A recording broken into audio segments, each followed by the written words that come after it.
The confrontation forced officers to open fire, but what's even more horrifying is what came before. The suspect, 33-year-old Darnell Jones, is accused of committing an exceptionally serious crime against his 13-year-old daughter on March 25, 2025. Columbus Police SWAT officers moved in to arrest Jones, who was wanted for the killing of his daughter. What's your name? Kill me.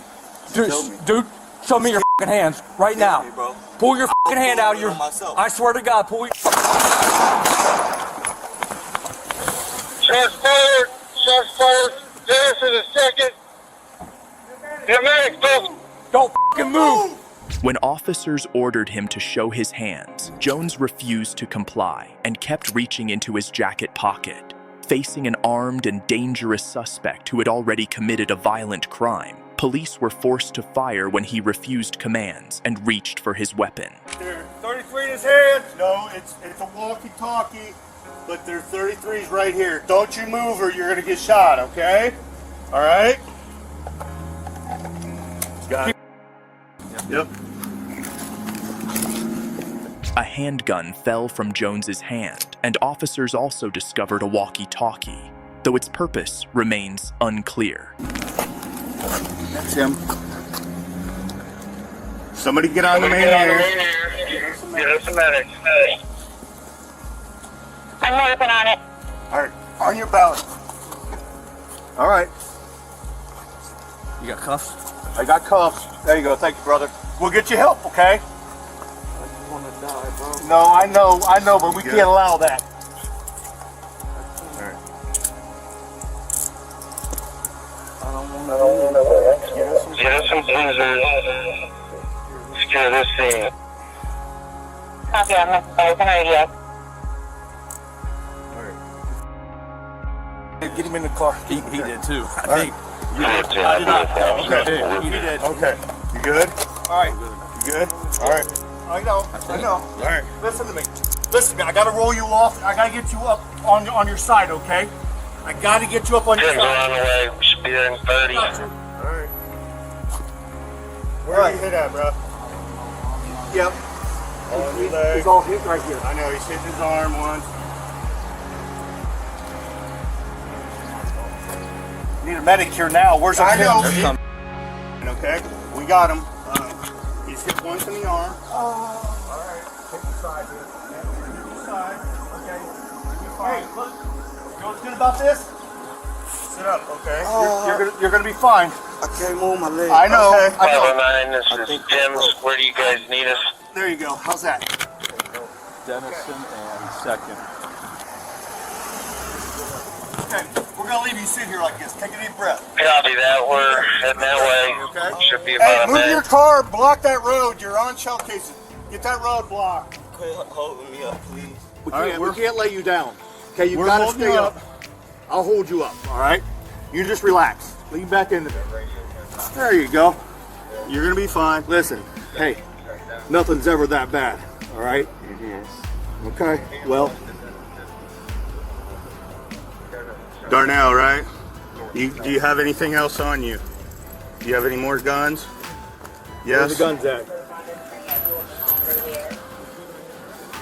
Where's the other gun at? I don't. Darnell. Hey! Darnell. Do you have anything else on you? Yeah, he said he had a gun. Well, I don't. Nope. Just stay back, okay, please? Stay back! Hey, okay. We're making good witnesses. You're fine, ma'am. You're fine. We gotta get him. I'll take him. I know. Hey. Go ahead. Hey, you guys, somebody get.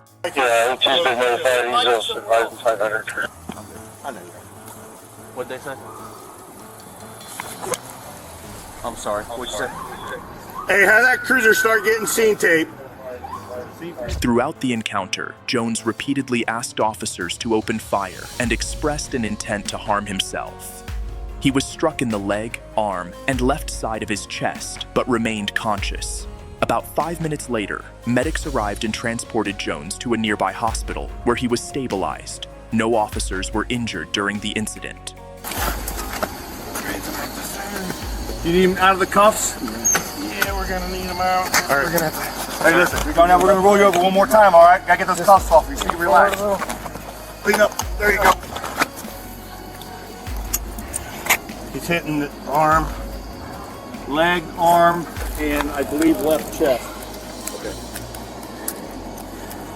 I get a good search on him. I am. Everything's got to come off. You taking him all down enough in this? Yeah. All right, that's fine. Pull this off. All right. Cut the cuff off. Just cut your belly. You guys want to help us lift? Yep. Grab the wing, grab the head. 1, 2, 3. Down. We're down. And go down that Hold on. There, Brian. The story of Darnell Jones is far more than a police shootout. It began on the morning of March 18th, 2025, when Dorothy Latigue, grandmother and legal guardian of 13-year-old Kei'Mani Latigue, returned home from her night shift and immediately noticed something was wrong. The door was unlocked. She found Kei'Mani's glasses and house keys left behind, something that never happened. The stove was still on, even though no one had been cooking.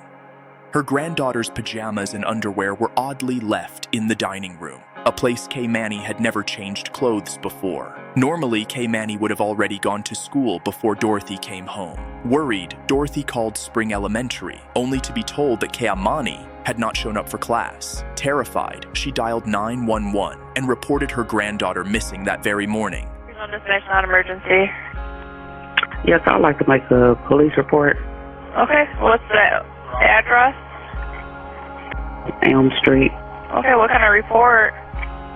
A missing person. Okay, what's your name? Mine or hers? Yours? Dorothy. Okay, and who's Let's see. missing? Kei'Mani. Is this your daughter, son? This is my granddaughter. Okay, do you have custody? I do. Okay, how old is she? 13. How long ago she's been missing? To the best of my understanding, she's just been missing this morning. And I called her school and went up to her school and they said she's not there. She also called Darnell Jones, Kei'Mani's father, to tell him about the strange signs inside the house. When Dorothy returned to check again, she realized an undergarment that appeared to have a reddish stain, which she had seen earlier, was now missing, leading her to believe that Jones might have come back and taken it. During questioning, Jones told investigators that Kei'Mani had called him that night, saying someone was trying to break into the house. He claimed he went there with his cousin Caleb Jones Dixon, and that both of them waited outside until around 12:30 a.m. before Jones Dixon drove him home. But investigators quickly found inconsistencies. The timelines between Jones and Jones Dixon didn't match, and neighborhood surveillance cameras showed Jones leaving the house with Kei'Mani, contradicting his statement. Jones's girlfriend, Nina Turner, told detectives she saw him take a plastic tarp from his Ford Explorer and hide it in the basement on the same morning Kei'Mani disappeared. Over the following week, police executed multiple search warrants. At Jones's Willard Street home, they seized a plastic tarp, mud-covered shoes, sweatpants, and basketball sneakers. They also confiscated a Night Owl DVR system after Turner said Jones had ordered her to turn off the cameras that morning. Cell phone data from Jones, Dorothy, and Kei'Mani's mother, Tiara Caston, revealed a call made at 1:49 a.m. near Jones's neighborhood. When officers searched Jones Dixon's house, they found several electronic devices, clothing, a handgun, a knife, and DNA samples taken from reddish stains on the staircase. The evidence suggested Kei'Mani had been forcibly removed from her home and that her father was directly involved. On March 24, 2025, after 6 days of searching, police discovered Kei'Mani's body inside an abandoned house at 1101 Miami Street in East Toledo. The autopsy confirmed she sustained multiple severe injuries to the neck, was harmed in a violent and abusive manner, and showed significant post-mortem injuries. Jones later confessed to bringing his daughter to that location and killing her there, although investigators have not yet determined where the assault initially occurred. The next day, March 25th, 2025, Columbus police located Jones. During the armed confrontation captured on body-worn camera, officers shot and wounded him before taking him into custody. Jones was treated at the hospital until April 9th. then booked into the Franklin County Jail.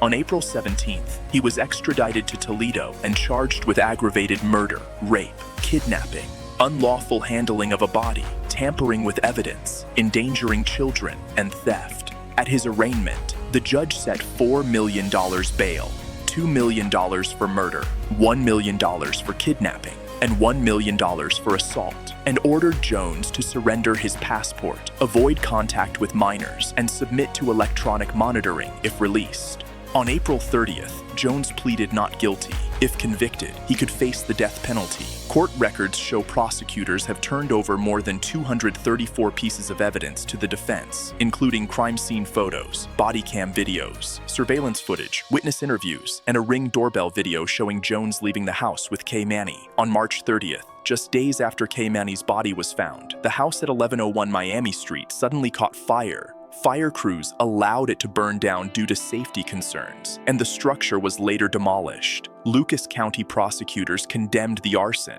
calling it a reckless act that may have destroyed critical evidence. Kei'Mani's death shocked the Toledo community. Hundreds attended a memorial at YMCA West Toledo, leaving flowers, balloons, and heartfelt messages. Meanwhile, protesters gathered outside the Lucas County Children's Services, LCCS headquarters, accusing the agency of failing to protect Kei'Mani. Despite prior reports of possible abuse, residents demanded accountability and stronger oversight of child protection services. The murder of Kei'Mani Latig remains one of the most heartbreaking cases in Toledo's recent history, not only because the victim was a 13-year-old girl, but because the man accused of killing her was her own father. Today, Darnell Jones remains in custody without bond, awaiting trial on multiple felony charges. The Toledo community continues to demand justice for Kei'Mani as Ohio's legal system prepares for a case that could ultimately lead to capital punishment.